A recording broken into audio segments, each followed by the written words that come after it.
Thus today, as always, art knows no national boundaries. Genius can speak in any tongue, and the entire world will hear it and listen. Behind the storm of daily conflict and crisis, the dramatic confrontations, the tumult of political struggle, the poet, the artist, the musician, continues the quiet work of centuries, building bridges of experience between peoples, reminding man of the universality of his feelings and desires and despairs, and reminding him that the forces that unite are deeper than those that divide. Thus art and the encouragement of art is political in the most profound sense, not as a weapon in the struggle, but as an instrument of understanding of the futility of struggle between those who share man's fate. Aeschylus and Plato are remembered today, long after the triumphs of imperial Athens are gone. Dante outlived the ambitions of 13th century Florence. Goethe stands serenely above the politics of Germany. And I am certain that after the dust of centuries has passed over our cities, we too will be remembered, not for victories or defeats in battle or in politics, but for our contribution to the human spirit.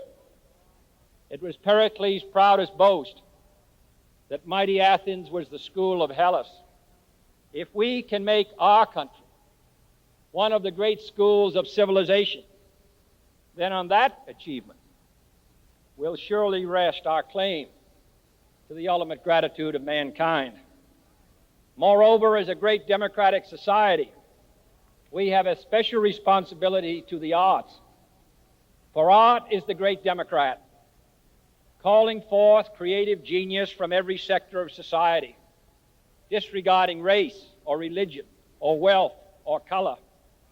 The mere accumulation of wealth and power is available to the dictator and the democrat alike. What freedom alone can bring is the liberation of the human mind and spirit, which finds its greatest flowering in the free society. Thus, in our fulfillment of these responsibilities towards the art lie our unique achievement as a free society.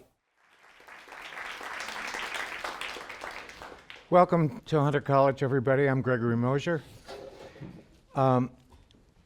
We're really pleased you're here. We have students here, we have professors here, we have policy experts, we have elected officials, foundation officers, representatives from almost 50 arts groups, and of course, artists. We think this is the first forum of its kind in the United States, and this calls forth two aphorisms. Early bird gets the worm, and second mouse gets the cheese. So we'll see how it goes. We're taping, so please silence your phones, and we'll be posting this sometime in the next 10 days, 2 weeks. I have some quick and no doubt insufficient thank yous to people across the campus who made today possible. President Cantor, who is with us today, and her great staff, facility, security. They've been great. We're especially grateful to Susie Sainsbury, whose generosity to Hunter for the past 7 years has been incredible and has made today possible. Our Office of the Arts supports arts across the campus and a connection to New York City culture. We facilitate free and discounted admission to museums and performances. We invite working and often working class artists to spend time with our students in residencies and extended visits. We produce interdisciplinary arts events, and we help build careers with paid internships.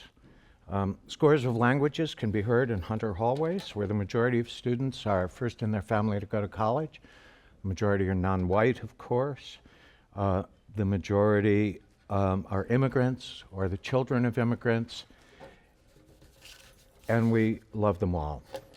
In addition to their studies, almost all these students have full-time jobs. They, and millions of young people like them, are all working, in other words, to fulfill the American dream. This now overused term was apparently coined, I recently learned, during the Great Depression. It is echoed through ensuing decades and, of course, was central to Martin Luther King's historic speech. It is usually taken to mean that people will have a better, richer, and happier life than the one into which they were born. And for many Hunter students, this dream is being realized. I've been doing research on social mobility. There are organizations that collect this. The worst that Hunter I could find rated in social mobility was 21st. It was listed also as 5th out of 4,000 colleges in America. If you ask any professor why they're at Hunter, they will tell you it is these students, and we are in awe of their smarts and their industry. But for many Americans, the dream is fading. We know from people such as Times writer David Leonhardt and Harvard professor Raz Chetty, who among many others were so helpful to this forum, that 80% of the boomer generation would grow up to earn more than their parents. For those born in 1980, the chances were 50-50, and it's not getting better. So we're here today to discuss what this means for American artists. Unfortunately, we don't know with any specificity. Unlike our friends in the UK, we have no data on economic backgrounds for people working in film and TV, or publishing, or theater, or dance. But several months ago, our office had the hunch that American working class artists are not seeing the same opportunities as those who were writing, or painting, or acting during the 1930s through the 1980s. We asked around, we talked to students and artists and arts administrators, and we found that other people shared that hunch. So we thought we'd get everybody together today and talk about it.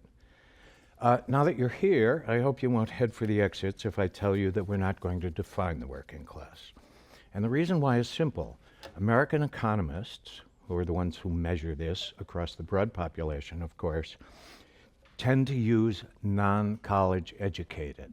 It's a clear dividing line. It's simple to measure, but it doesn't work for us because a few hundred feet away from where we're sitting, there are thousands of working class kids getting a superb college education. So let's try self-identification. Gallup's 2024 poll found that 31% of Americans ticked the working class box. In a 2024 Pew poll, which used a slightly different set of questions, 54% of Americans self-identified as working class. And among them, 44% had college degrees. So for today's purposes, we might recall what Justice Potter Stewart said when a porn case was before the Supreme Court. He said, "I can't define it, but I know it when I see it." And what we see today is bright and blazingly talented visual artists who can't afford museum admission, playwrights and actors who can't afford theater tickets. We see writers who give up years of study after graduation because the two jobs that they work to pay the rent leave no time to write their books, let alone join a writer's group. We see talented students who are invited to interview for an elite MFA program, but pass because of steep application fees, or they're not sure they have the right clothes, or the right vocabulary, or can't imagine living with a not uncommon six-figure debt. Well, them's the breaks, you might say. Nobody promised you a rose garden. But despite the fact that we probably already have plenty of books and paintings, here's the thing. When young artists' careers are derailed, it's impossible to know what might have gotten lost. After all, if James Baldwin hadn't written Go Tell It on the Mountain, we wouldn't know we missed it. It wouldn't have existed. It's not like publishers in 1938 were saying, hey, let's get a black guy to write a novel set in Harlem, and it's about the race, of course, but also religion and sex, and let's set it all in one day, but it has lots of flashbacks, and by the way, it shouldn't sound like any other writer who's ever written a book. But Mr. Baldwin, his genius, to use JFK's word, was called forth, and now we understand America better because of a book that no other person in the world would have written or could have written. And as it was with Baldwin, so it is with others in the working class. Before this 1970 turning point in the American economy, here's some working class artist names: Dorothy Allison, Maya Angelou, Patti Smith, Alice Walker, Andy Warhol, Lee Krasner, Jean-Michel Basquiat, Tennessee Williams, many, many more. And so while a work unrealized is unfortunate for the individual artist, the greater cost is to the rest of us. Martha Graham said this better to her young dancers. She said, "There's a vitality, a life force, quickening that is translated through you into action. And there's only one of you in all time. This expression is unique, and if you block it, it will never exist through any other medium and be lost. The world will not have it." It's beautiful, right? Sometimes, though, as Miss Graham knew, the world conspires against us, or even worse, just writes us off for the color of our skin, or where we live, or how we speak, or dress, or make love, or where our parents were born, or how much money we have. When this happens, and it does, we are all diminished. So we all, Americans, need to do better.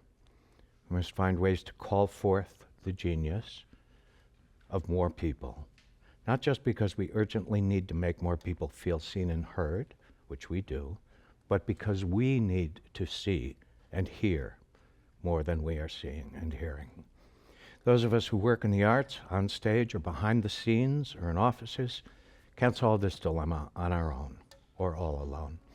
But we do take as our core value that all human lives have value, and so we have a role. And we are here today to explore whether calling forth genius from people who have been perhaps too long ignored might inform, inspire, and even heal a wounded nation. I look forward to today's conversations. Thanks for being here, and on we go.